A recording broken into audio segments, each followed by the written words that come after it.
పుట్టిల్లు అత్తగారిల్లు ఈ ఊరే మల్లికార్జున స్వామి కొండ కింద మా అత్తగారిది అమ్మేశారు ఇల్లు. ఇప్పుడు అన్నీ నేను పైపుల రోడ్లో ఉంటున్నాను. ఏంటి నాకు ఫస్ట్ నుంచి కూడా మేము అమ్మ కాళ్ళే ఉన్నాము. అమ్మ భక్తులమే. ఆయన చనిపోవటం కూడా మొన్న 2 సంవత్సరాలు. ఇప్పుడు దసరా పండగ రోజు చనిపోయారు. మొన్న ఆగస్టు 1కి శ్రావణ శుక్రవారం నాకు పింఛను ఇచ్చారు. ఏంటి నాకు అన్నీ బాగానే ఉన్నాయి. చంద్రబాబు వచ్చి నాకు ఏమి నష్టం లేదు, బాగానే ఉంది, అంతా బాగుంది. ఇక్కడ బాగా అన్నీ బాగా చేస్తున్నారు. ముసలోళ్ళు పైకి తీసుకెళ్తున్నారు. చాలా బాగా నచ్చింది నాకు. మీకు ప్రత్యేక దర్శనం ఏమైనా చేయించారా? పెద్దవారు కదా మీరు.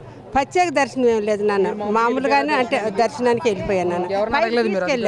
పైకి తీసుకెళ్ళాక ఇప్పుడు మామూలు విఐపీలు వెళ్తారు, ఆ లైన్లోనే పంపించారు. బాగా దర్శనం అయింది. అమ్మ దర్శనం బాగా అయింది నాన్న, చాలా బాగా జరిగింది. ఎన్ని సంవత్సరాల నుంచి వస్తున్నారు ఈ టెంపుల్కి మీరు?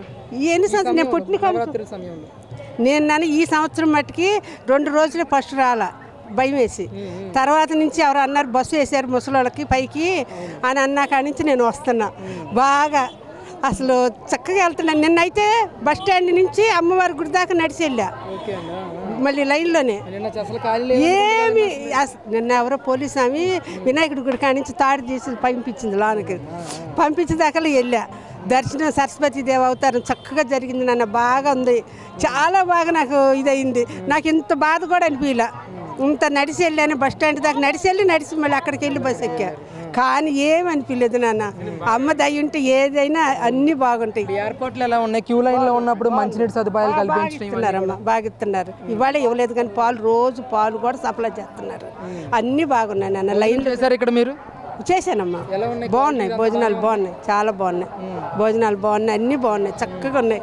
నాకు బాగా నచ్చింది. ఈ నవరాత్రి సమయంలో మొత్తం విజయవాడ సిటీ మొత్తం కూడా విద్యుత్ కాంతులతో నింపామని అంటా ఉన్నారు. చూసారా ఎలా ఉంది అసలు ఇక్కడ? బాగుందమ్మా, బాగుంది. కానీ కాచి నేను సాయంత్రం పూట రానుక బయటికి. ఇప్పుడు వెళ్ళిపోతాను, ఇంట్లోకే ఉంటాను. మళ్ళీ రేపు పొద్దున్నే కదా మళ్ళీ నేను వచ్చేది. అందుకని నైట్ పూట సంగతి నాకు తెలియదు నాన్న. ప్రభుత్వ ఏర్పాట్లు కూడా బాగున్నాయి నాన్న, చాలా బాగున్నాయి, చాలా బాగున్నాయి తండ్రి. సందర్భంగా భారీ ఎత్తున భక్తులు వచ్చే అవకాశం ఉన్నందువల్ల అన్ని భద్రతా ఏర్పాటు చేసుకోవడం జరిగింది. ముఖ్యంగా ఈరోజు రాత్రి 9 గంటల లోపు మాత్రమే చండీ అమ్మవారి దర్శనానికి అలౌ చేయడానికి క్యూలో ప్రవేశించడానికి అనుమతిస్తున్నాము.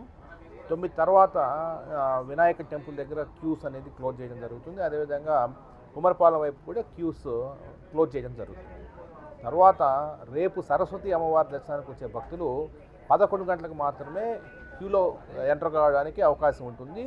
అంతవరకు వచ్చిన భక్తుల్ని మన హోల్డింగ్ ఏరియాలో వారికి వసతులు ఏర్పాటు చేయడం జరిగింది. సో దయచేసి భక్తులు అర్థం చేసుకోగలరు. సో గత అనుభవం దృష్ట్యా ఏమంటే 8:30-9 నుంచి సరస్వతి అమ్మవారికి వచ్చే భక్తులు టోల్ గేట్ దగ్గర అలాగే వేలాడుతుంటారు. సో దానివల్ల టెన్షన్ ఇదవుతుంది. అదేవిధంగా కొంత ఇబ్బందికరమైన వాతావరణం ఉంటుంది. కాబట్టి దయచేసి పోలీసు వారితో సహకరించండి. ఎందుకంటే ఎక్స్పెక్టెడ్ టైమ్ ఆఫ్ దర్శనం చాలా తగ్గిస్తున్నాం. పోయినసారితో పోలిస్తే ఈసారి చాలా తగ్గింది. ఉదాహరణకి ఇప్పుడు మీరు ఎంటర్ అయితే దాదాపు 1.5-2 అవర్స్లో దర్శనం అయిపోతుంది. అంతకుముందు 4 అవర్స్ 5 అవర్స్ దర్శనాన్ని తగ్గించడానికి ప్రయత్నం చేస్తున్నాం. దాని గురించి ఎక్కువ క్యూ లైన్స్ పెట్టాము, హోల్డింగ్ ఏరియాస్ పెట్టాము, అన్ని వసతులు ఏర్పాటు చేస్తున్నాము. ఎక్కడ లేనంత రీతిలో ఇక్కడ ఒక బ్రహ్మాండమైన కంట్రోల్ రూమ్ పెట్టి ఇక్కడి నుంచి నేను జిల్లా కలెక్టర్ గారు అనునిత్యం పర్యవేక్షిస్తున్నాను. సో దయచేసి ప్రజలు మాతో సహకరించి అర్థం చేసుకొని హోల్డింగ్ ఏరియా ఉంటే హోల్డింగ్ ఏరియా ఉండండి, లేదంటే నెమ్మదిగా రాండి, ఏం పర్లేదు. రేపు అందరికీ దర్శనం కల్పించే బాధ్యత మాది. సామాన్య ప్రజానీకానికి, సామాన్య భక్తులకే పెద్దపీట అనే కాన్సెప్ట్తో ముందుకెళ్తున్నాము. రేపు విఐపి పాసెస్ కూడా ఏమీ అసలు ఒక్క పాస్ కూడా ఇష్యూ చేయలేదు. విఐపీస్ కూడా రావద్దని కోరాము. మరీ ఇంపార్టెంట్ 1-2 విఐపీస్ తప్పనిచ్చి ఎవ్వరు కూడా రావద్దని చెప్పేసి కోరడం జరిగింది. సో దయచేసి ప్రజలందరూ అర్థం చేసుకోండి, భక్తులు అర్థం చేసుకోండి, మాతో సహకరించండి.